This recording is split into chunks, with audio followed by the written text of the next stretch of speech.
महाराज दत्तस्थान कलंबी यांच्या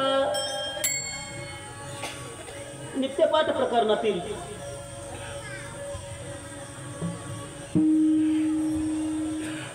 यावत प्राण्यापैकी जीवनामध्ये जन्माला अनेक येतात इहलोकामध्ये 83,99,999 योनी आहेत। शेवटची जी योनी आहे ती मानवाची आहे, त्याला 84 योनी म्हणतो आपण।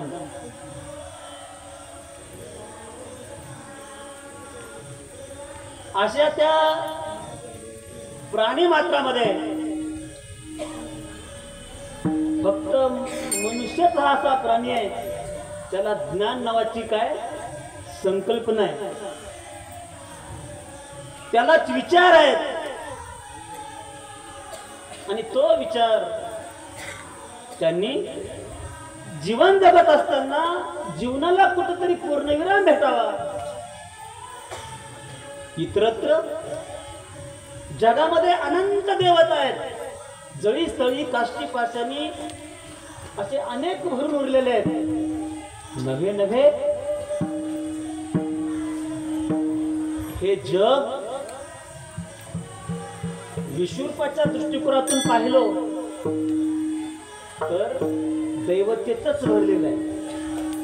शरीरामध्ये हजारो दैवत आहेत आपल्या, जे पिंडात आहेत ते ब्रह्मांडात आहे। मात्र ह्या दैवतानं जीवाचं मोक्षपद नाही नव्हे, तो असा एक जीवनाचा सोयरा कर। सोयरा कोणाला म्हणावं? तुम्ही आमच्यापेक्षा तुम्हाला जास्त माहिती आहे। ज्यानं सोय केलं त्याला काय म्हणावं? सोपी व्याख्या आहे। जो आपली सोय करतो तो सोयरा, बरोबर आहे ना? या बाकीच्या सोयऱ्यापेक्षा हे जग ते सोयरे स्वार्थी आहे। कसे केलं घेतलं तर ते बरं म्हणतात। आपण म्हणतो ना, इच्छान फुलिता स्वान चौताळते तुमकोनी ना पाहते तोंडाकडे। हे सोयरे जर इच्छा त्यांची पूर्ण होत नसेल तर आपल्या तोंडाकडे डुंकूनही पाहत नाही। अशा सोयऱ्याच्या मागे न लागता असा सोयरा जीवनामध्ये तयार करा, त्याची जी असणारी जीवाच्या हितासाठी तो मार्गदर्शक आहे। त्याचं हृदयामध्ये नाम काय का हृदय मंदिरी, अशा त्या सोयऱ्याच्या हृदयामध्ये तुम्ही त्याला साठवून ठेवा। आणि जेव्हा तुम्ही त्या सोयऱ्याच्या जीवनामध्ये दिशादर्शकतेला तुम्ही जेव्हा अनुरूप होताल तेव्हा काय होईल? जीवनामध्ये तुमच्या आनंदी आनंद होईल। असा शब्दशः अर्थ असा 5 चरणाचा, किती चरणाचा? किती चरण आहेत? 5 चरणाचा 2 चरणाच्या लोकांसाठी कळते ना? 5 चरणाचा अभंग 2 चरणांच्या लोकांसाठी कीर्तन रूपी सेवेकरता निवडलेला आहे। दत्ता प्रभू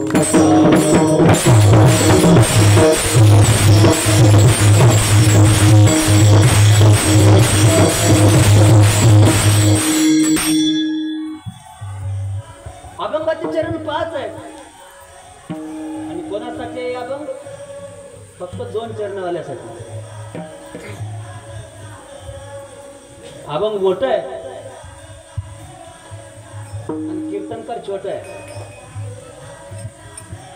कीर्तनकारानं हे लक्षात ठेवावं, अभंगाची उंची, ज्याची उंची कमी आहे ना तर अभंगाची उंची मोठी करावी।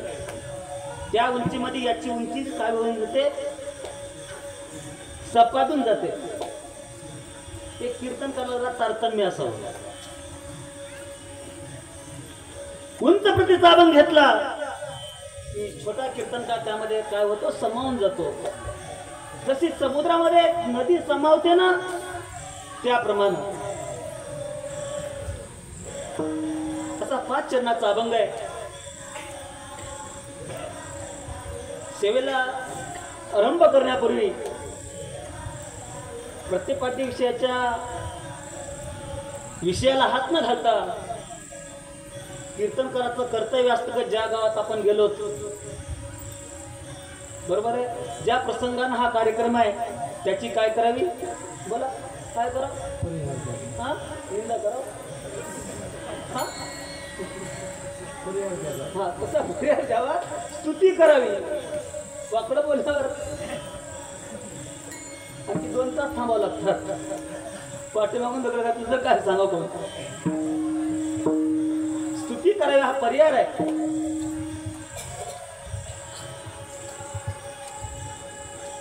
दरवर्षीप्रमाणे याही वर्षी या वर्षीचं जरा नावन्य वेगळं आहे. आणि कीर्तनकार निवडण्याची जी समिती आहे ना यांची, ती जरा बरी वाटते का, मला मध्ये ठेवल्या सगळ्याच्या, बरोबर ना. 3 इकडून आहेत 3 इकडून आहेत, इधर ना उधर त्याच्यासाठीच ना,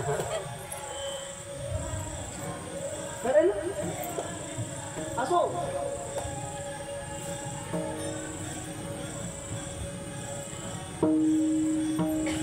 माझं भाग्य असं आहे,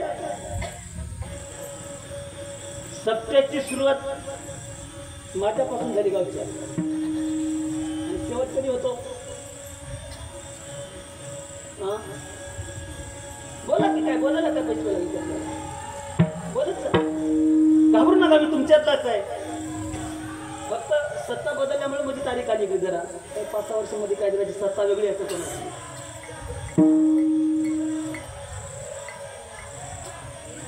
4-5 वर्ष गॅप पडला होता आपला. तर सत्ता बदलली की काय होतं माणसाचं, हा जसे मुख्यमंत्री बदलला की आपापले अधिकारी घेतात ना हाताखाली, हा ते पहिल्यापासून चालत आले महाराज, आज नाही.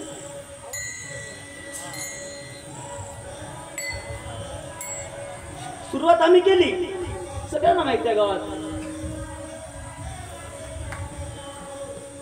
आणि आता शेवट म्हणजे कळस आहे, बरोबर आहे ना. तुका म्हणे मोक्ष देखीला, म्हणजे मंदिराच्या म्हणजे सप्त्याची सुरुवात आणि कळसाचा म्हणजे कोणता कार्यक्रम असतो, सांगतेचा असतो. म्हणजे आता बांधकाम असंच अर्थ संपलं, असंच ना.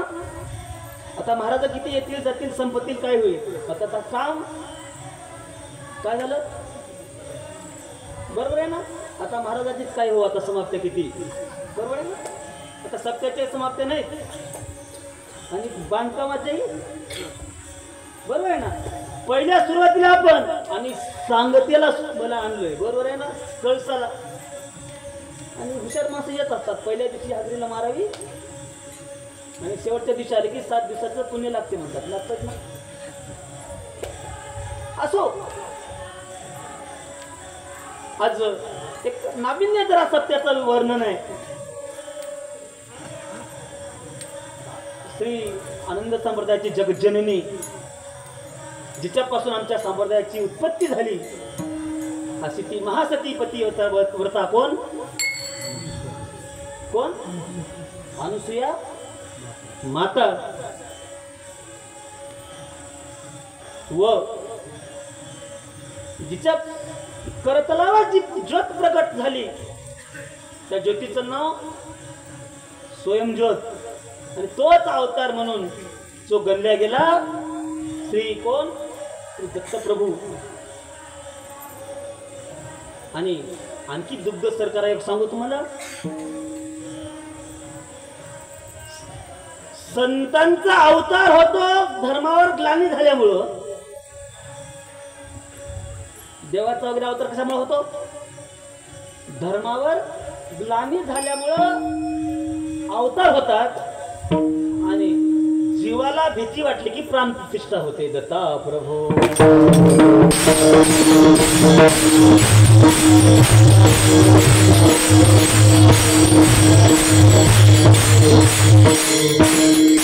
बोललेलं समजत आहे ना. अवताराचं कार्य त्यासाठी असतं, यदा यदा हि धर्मस्य, आपण म्हणतो ना, ज्ञानिर्भवति भारत अभ्युत्थानमि धर्मस्य तदात्मानं सृजाम्यहं म्हणतो. धर्माची वाट मोडे होई घ्या अधर्माची शिंगी चढे येणे माघडे संसार स्थिती दत्ता प्रभो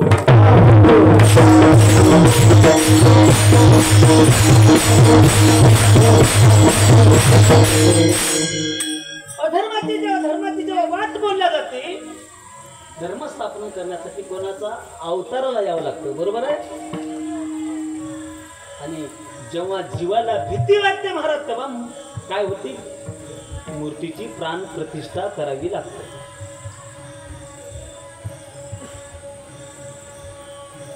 आज काय झालं प्राण मूर्तीची काय या कार्यक्रमाचं कारण काय अनुसया माता दत्तप्रभू आणि ज्यांनी यांचा असणारा प्रसार केला असे श्री समर्थ बाळगिरीजी महाराज यांच्या मूर्तीच्या प्राण प्रतिष्ठेच्या निमित्तानं तोच निमित्त आहे दुसरं काय तेच आहे ना त्या निमित्तानं हा कार्यक्रम आहे इतिहास करावा तर रोहित कुंभळा गावानच बरोबर आहे ना इतिहास आनंद संप्रदायामध्ये कोणतंच गाव करू शकत नाही ते गाव करते त्या गावाचं नाव काय त्या गावाचं नाव तुमचं म्हणजे मला पाकिट वाढवून बोलणं गेलो याचं कारण असं आहे ज्या समर्थवादी महाराजांनी तुपापोळीचा भंडारा केला असं आपण आख्यायिकामध्ये ऐकतो ना त्यांचीच री ओढून पहिल्यांदा तुपापोळीचा भंडारा करणारा गाव कोणतं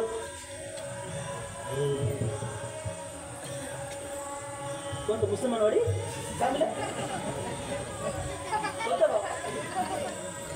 सांगा बोला की पिंपळगाव का इतिहास आहे मला पहिल्या सप्त्याला कन्या झाले असतील बरोबर आहे साक्षीदार आहे मी काही झाले असेल मात्र तुम्ही इतिहास रचू शकता इतकी तुमच्या गावाची माहिती आहे मात्र धोका असा आहे किती दिवसापासून सत्ता चालू आहे तुमच्या गावाचा किती सत्ता आहे हा किती आहे या वर्षी टाकलं आहे नाव त्याच्यावर किती वर्ष महाराज माहित नाही हा 85 का तुम्ही 85 आहेत ना 85वा सप्ताह आहे म्हणजे कीर्तनकाराला धोका आहे हा काय बोलावायच्या पुढे असंच ना तर गाव सगळं शाना असतं 85 वर्षापासून ऐकून महाराज किती जणांना मातीत घातले एवढे महाराज हे लोक घातलेत ना किती मसना गेले असतील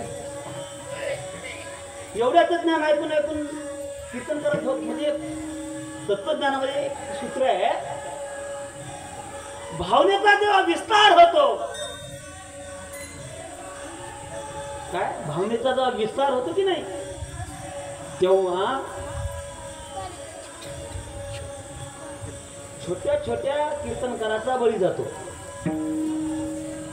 धर्म प्रचार करणाऱ्याचा काय जातो सूत्र आहे महाराज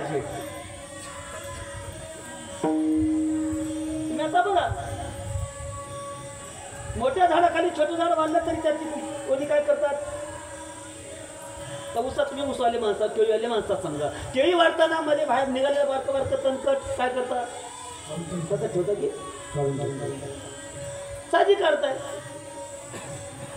भावनेच्या विस्तारामध्ये छोट्याचा काय जातो 85 वर्षापासून तुमची भावना प्रगल्भ झाली तुम्ही हुशार झालात